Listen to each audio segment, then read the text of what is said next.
Dare Rajendra Singh रज्जू भैया विश्वविद्यालय प्रयागराज, ये आपके लिए स्पेशली आपके माल्यार्पण के लिए मैं इसको लेकर आया हूँ। तो चंद लाइनें इसके साथ आपके लिए। तो जैसा कि आप सभी को पता है कि छात्रों की जिंदगी एकदम दुख, परेशानी, समस्या से भरी पड़ी रहती है और होना भी चाहिए, क्योंकि नया नया खून है, सहने की क्षमता, और यही हर परिस्थिति से लड़ने के लिए हमें अनुकूल बनाती है। लेकिन परिस्थिति इतने भी अनुकूल ना बनाई जाए कि आपके लिए और हमारे लिए घातक सिद्ध हो। तो प्रोफेसर राजेंद्र सिंह रज्जू भैया के हमारे जितने भी छात्र हैं, पिछले 20-25 दिन से लगातार आंदोलन कर रहे हैं। क्यों कर रहे हैं? क्योंकि उनके हिसाब से उनका मार्क्स सेमेस्टर वाइज एग्जाम में नहीं आया। ये जो आपके सामने मैं लेकर बैठा हूँ, इसमें एक एक पन्ना में तथ्य मैंने तैयार किया है। मीडिया रिपोर्ट्स के मुताबिक जो बताया गया है, जो वहाँ के शासन, प्रशासन, टीचर द्वारा जो वहाँ को बच्चों को दिलासा दिया जा रहा है, या न्यूज़ में या पेपर में कुछ भी छप रहा है, तो उसके हिसाब से जमीनी स्तर पे जैसे वही हो गया, चुनाव भाषण जो दिए जाते हैं वो कभी सत्य नहीं होते हैं। तो जैसा कि आप सभी ने सुना होगा कि इश्क में किया हुआ वादा और चुनाव में किया हुआ वादा एकदम भड़काऊ ही होता है। तो ठीक उसी प्रकार विश्वविद्यालय के द्वारा भी दिया जा रहा भाषण, वहाँ के कुलपति द्वारा और प्रशासन द्वारा, वो सब एकदम एक तरफ से मान लिया जाए कि वो भड़काऊ ही है, क्योंकि उसका कोई तथ्य जमीनी स्तर पर नहीं है।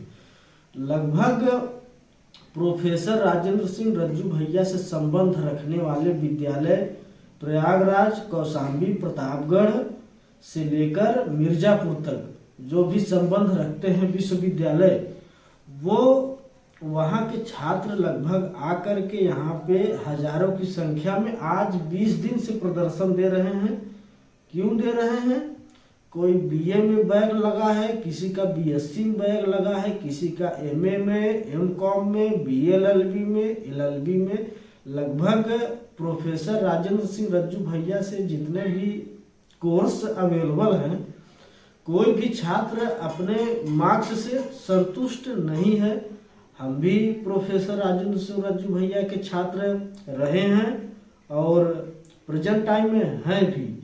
तो ये वीडियो प्रोफेसर राजेंद्र सिंह रज्जू भैया से जो संबंध रखते हैं शिक्षा ग्रहण करने के लिए, स्पेशली वीडियो ये उनके लिए है। तो मेन यूनिवर्सिटी के कैंपस में, जैसा कि मैंने यहाँ पे नोट किया है, मेन कैंपस में लगभग 15 से 20 हजार छात्र आपके प्रोफेसर राजेंद्र सिंह रज्जू भैया यूनिवर्सिटी में पढ़ते हैं। वहाँ पे विद्यालय में जो पढ़ते हैं उनको आप छोड़ दीजिए, 15 से 20 हजार कैंपस में पढ़ते हैं। और जो यहाँ पे 562 कॉलेज, स्नातकोत्तर महाविद्यालय जो संबंध प्रोफेसर राजेंद्र सिंह रज्जू भैया से रखते हैं, वहाँ पे जो छात्र पढ़ते हैं लगभग 5 लाख से ज़्यादा, 562 कॉलेज में इनका संबंध दिया गया है। और वहाँ के बच्चे जो हैं लगभग 5 लाख प्लस हैं। तो उनके मार्क्स से लगभग ये 2021 में 21 की बात है, हमारे यहाँ पे राज्यपाल द्वारा, राज्यपाल आनंदीबेन पटेल हैं जो कि महिला राज्यपाल, उनके द्वारा यहाँ के कुलपति डॉक्टर अखिलेश कुमार सिंह को 2021 में नियुक्त किया गया है। तो वही अभी तक लगता है कि वही अभी तक वहाँ के कुलपति हैं। तो जब से 2021 से ये नियुक्त किए गए हैं, पहली बात, विद्यालय की सारा पैटर्न इन्होंने बदला। पैटर्न सेमेस्टर वाइज किया, वहाँ तक तो ठीक था। जब से सेमेस्टर वाइज हुआ, 1 साल 2 साल तो ठीक चला, लेकिन उसके बाद बैग लगना शुरू हो गया। शिक्षा के स्तर को सुधारने के बजाय उन्होंने एक सरल तरीका अपना शिक्षा को व्यापार के रूप में परिवर्तित किया। मोटा पैसा शिक्षा के द्वारा, कहीं से, हर घर से, ऐसा कोई विद्यालय नहीं है, कोई विद्यार्थी नहीं है जो कि हर एक घर से 5 विद्यार्थी 3 विद्यार्थी किसी कॉलेज में ना पढ़ते हों। पढ़ते हैं। मोटा पैसा छापने का सिर्फ एक तरीका है, या तो आप बिजनेस कीजिए या तो अपने पैसे को शिक्षा के रूप में इन्वेस्ट कीजिए। सरकार भी लगभग कई % टैक्स शिक्षा के ऊपर लगाती है, आपके कॉपी किताब के ऊपर लगाती है, कलम के ऊपर लगाती है, हर चीज के ऊपर लगाती है। तो उसी को मद्देनजर रखते हुए ये रज्जू भैया यूनिवर्सिटी जो है उस स्तर को लगातार अपने पीक पर लेकर जा रही है। शिक्षा के स्तर को सुधारने के बजाय पैसा छापने की, वो एक विद्यार्थी हो गया, पैसा छापने की मोटी मशीन हो गया है। वो बैग लगा दे रहे हैं। अगर वो चैलेंज करते हैं 300 रुपये 500 रुपये देंगे एक कॉपी का, अपने प्रश्न उत्तर की अगर पुस्तिका की चैलेंज करते हैं वो लोग, तो 300 रुपये अनिवार्य है। उसकी फीस बढ़ भी सकती है। मैं मोटा मोटा एक आंकड़ा बता रहा हूँ आप सभी को। अगर आपका बैग लग गया है, आप 1000 रुपये एक विषय का मानकर चलिए। अगर 6 विषय हैं, 3 में लगा है, 1000 के हिसाब से आप जोड़ लीजिए, 3000 सीधा हो गया। या तो फिर अगर 3000 में नहीं हो पा रहा है, आपका पूरा ईयर खराब हुआ, ईयर के साथ साथ आप फिर से प्रथम सेमेस्टर में एडमिशन कराइए, आप फिर से पढ़िए। आप ये भी गारंटी नहीं है कि विद्यार्थी जो है अपने जो फिर से ईयर वाइज शुरू किया है पास होगा कि नहीं। तो यहाँ पे शिक्षा के स्तर को सुधारने के बजाय सबसे अच्छा तरीका है कि बैग लगाओ।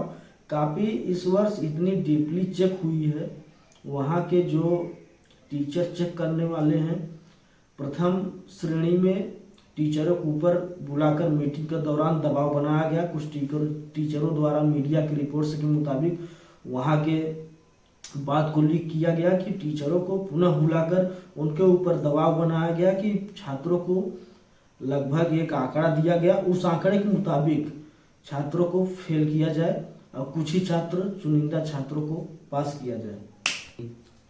जहाँ तक सेंट्रल गवर्नमेंट हो गई, राज्य सरकार हो गई, लगातार सरकार के द्वारा भी, चाहे यूपी पुलिस की वैकेंसी हो गई, एसएससी की वैकेंसी हो गई, केंद्र की हो गई या राज्य की हो गई, लगातार हर भर्ती घोटाले के घेरे में रही है और लगातार पेपर लीक होता रहा है।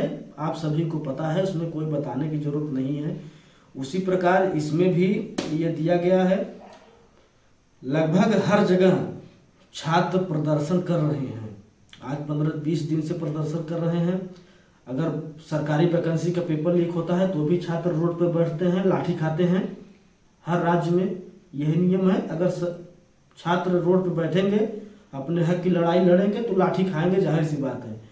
तो यहाँ पे एक मिडिल क्लास का बच्चा जो आता है, उसके पास इतना पैसा नहीं रहता है कि वो हर जगह शुरू से एडमिशन कराएगा, ईयर वाइज पैसा देगा और फिर से वो मेहनत करके पढ़ेगा।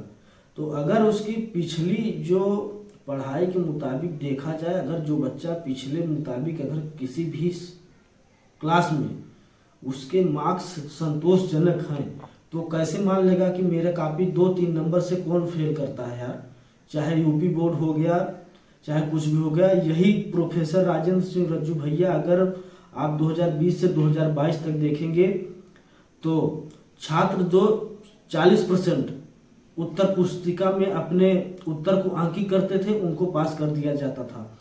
क्यों पास कर दिया जाता था? अगर छात्र नहीं का 20 से 2021 या उससे पहले जो भी छात्र जो भी संबंधित विश्वविद्यालय में पढ़ते थे, स्नातकोत्तर विद्यालय में प्रोफेसर राजेंद्र सिंह रज्जू भैया से, तो उन छात्रों को पास कर दिया जाता था। क्यों पास कर दिया जाता था? अगर वो लोग शिक्षा सही तरीके से नहीं कर रहे हैं, काफ़ी सही तरीके से नहीं लिख रहे हैं, क्यों पास कर दिया जाता था? अगर आपके संचालक जो संबंधित विश्वविद्यालय हैं, आपके स्नातकोत्तर विद्यालय जो 562 विद्यालय हैं, इसमें 562 विद्यालय मैंने डाटा अंकित किया हुआ है, तो अगर हैं तो अगर उनमें पढ़ाई ठीक से नहीं होती है तो आप अपने उच्च अधिकारियों द्वारा उस लेवल पे, जैसे कि सरकार द्वारा सरकारी विद्यालयों को बंद कर दिया गया, क्योंकि टीचर बराबर पैसा वहाँ पे लेते थे, लेकिन 50 बच्चे से कम रहते थे सरकारी विश्वविद्यालय में, सरकारी विद्यालय में। तो वहाँ पे योगी सरकार ने उस स्कूल को बंद कर दिया गया कि वहाँ पे पर्याप्त विद्यालय या बच्चे नहीं हैं, इस वजह से वहाँ के टीचर पढ़ाते नहीं हैं, पैसा खराब होता है, बंद कर दिया गया। ठीक उसी प्रकार विश्वविद्यालय रज्जू भैया, अगर जहाँ पे स्नातकोत्तर विद्यालय में पढ़ाई नहीं हो रही या पर्याप्त छात्र नहीं है या उसकी रेटिंग पॉइंट ठीक नहीं है, तो वहाँ पे वो अपना जो संबंधित जो दिया गया है, तो जो भी स्नातकोत्तर विद्यालय को रज्जू भैया ने मान्यता दिया हुआ है तो वो मान्यता फिर रद्द कर दे। अगर उस विश्वविद्यालय में पढ़ाई नहीं होती है, विद्यालय में स्नातकोत्तर विद्यालय में पर्याप्त छात्र नहीं है, पर्याप्त टीचर नहीं है सही ढंग से, तो उसकी मान्यता रद्द करने के बजाय डायरेक्टली एकदम डीप कॉपी चेक करवाई जाती है और छात्रों को फेल किया जाता है। उसके बाद बैक का पेपर दिया जाएगा या तो चैलेंज किया जाएगा, तो वहाँ पे सीधी तौर पर पैसा कमाया जाएगा। मेन उद्देश्य यही है। और यहाँ पे ये लगातार उत्तर प्रदेश हो चाहे अन्य राज्य हो, ये पेपर लीक नहीं हो रहा, ये छात्रों का खून पसीना लीक हो रहा है। जहाँ पे युवा अगर रोड पे उतरेंगे तो सीधा प्रशासन द्वारा वहाँ पे उनको समझाने के बजाय, उनका कोई निष्कर्ष निकालने के बजाय वो सीधा लाठी खाएंगे। ये तो सरासर गलत है। हर मुद्दे पर छात्र ही मारा जाएगा। अभी यूजीसी आया था, गैस खत्म हो गई, पेट्रोल का दाम बढ़ जाएगा, छात्र पढ़ेगा कहाँ? 350 रुपये किलो गैस जो प्रयागराज में छात्र रह रहे हैं, कैसे भी करके अपना एक टाइम का भोजन कर रहे हैं और पढ़ाई कर रहे हैं एक टाइम खाकर। और उसी में अगर ऐसा चलेगा तो वहाँ पे दिन भर छात्र जाएगा, प्रदर्शन करेगा, रात को आएगा, कब पढ़ेगा, कब खाएगा, कब सोएगा, तमाम प्रकार की परेशानियां हैं। सरकार इसको समझने के बजाय ऐसो आराम कर रही है, उससे कोई मतलब ही नहीं है। कोई आधिकारिक भाषण या तो न्यूज़ चैनल वाले जो हैं, राष्ट्रीय न्यूज़ चैनल, किसी भी में ये प्रसारण नहीं दिखाया जा रहा है कि यहाँ पे इलाहाबाद रज्जू भैया विश्वविद्यालय में चल क्या रहा है।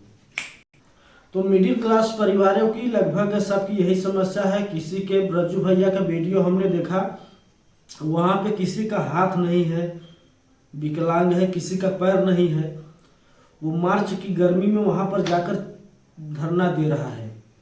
कैसे भी करके वो अपनी पढ़ाई को निरंतर जारी रख रहा है, कितनी मेहनत के बावजूद।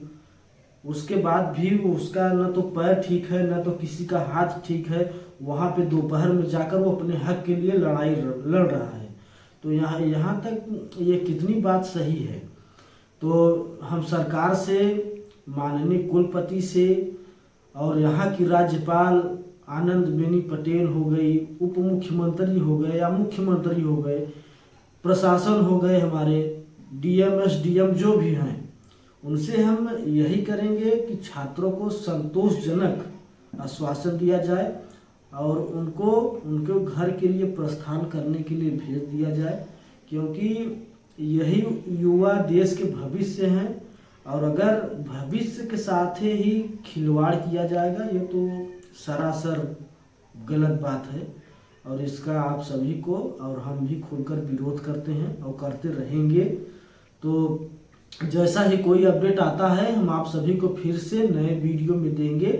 अगर ये वीडियो आप सभी को अच्छी लगी हो तो हमारे चैनल को सब्सक्राइब करिए, लाइक करिए, कमेंट करिए और जो भी जानकारी आप हमें देना चाहते हैं हमारे कमेंट बॉक्स में कमेंट करिए, उस पर हम आपकी आवाज़ उठाने का प्रयास करेंगे। इसी बातों के साथ कमेंट बॉक्स में हम आपके जवाबों का इंतज़ार करेंगे और आवाज़ आपकी उठाते रहेंगे। ये आवाज़ ना आपकी है ना हमारी है, ये आवाज़ देश की है। जय हिंद।